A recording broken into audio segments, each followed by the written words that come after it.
করার জন্য যারা ভালো কোয়ালিটি মাইক্রোফোন চাচ্ছিলেন স্পিকার সহ, তাহলে আমি বলবো এই একটা কারোকি মাইক্রোফোন নিতে পারেন, যেটা সাউন্ড কোয়ালিটি খুবই ভালো এবং এটা আপনার ডুয়েল ব্যাটারি। এগুলো যদি কখনো ব্যাটারির প্রবলেম হয়, আপনার ব্যাটারিগুলো চেঞ্জ করতে পারবেন। এই ব্যাটারিগুলো আপনার খেলনার দোকানেও পাওয়া যায় অথবা আমাদের কাছে অ্যাভেলেবেল।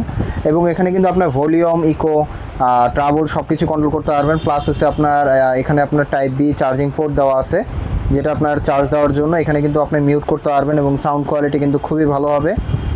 আর এটা ওয়াট হয়েছে আপনার 15 ওয়াট, যেটা মোটামুটি আপনি একটা ক্লাসরুমে ইউজ করতে পারবেন, গান গাওয়ার জন্য ইউজ করতে পারবেন। এবং সাউন্ড কোয়ালিটি যদি বলি খুবই ভালো হবে। আর এখানে হচ্ছে আপনার মাইক্রোফোন, এর নিচেরটা হচ্ছে আপনার স্পিকার, যেটা সাউন্ড কোয়ালিটি খুবই ভালো পাবেন। এটা আমরা প্রাইসটা দিচ্ছি খুবই রিজনেবল প্রাইসের মধ্যে। আর এই প্রোডাক্টটা নিতে আসলে আপনার শখের গ্যাজেটে চলে আসতে পারেন, ঢাকা এলিফ্যান্ট রোড আলপনা প্লাজায় লেভেল 2তে শপ নাম্বার 205 বি। আমাদের শপের নাম শখের গ্যাজেট। আর যারা এই প্রোডাক্টটা যারা অনলাইনের মাধ্যমে নিতে চাচ্ছিলেন, তো সেই ক্ষেত্রে কিছু টাকা অ্যাডভান্স করলেই আমরা কুরিয়ারে পাঠিয়ে দিতে পারবো। আর এটার প্রাইসটা দিচ্ছি আমরা মাত্র 3000 টাকা। এই প্রোডাক্টটা আপনার 3000 টাকা হলে আমাদের শখের গ্যাজেট থেকে পারচেস করতে পারেন। চলে আসুন শখের গ্যাজেটে।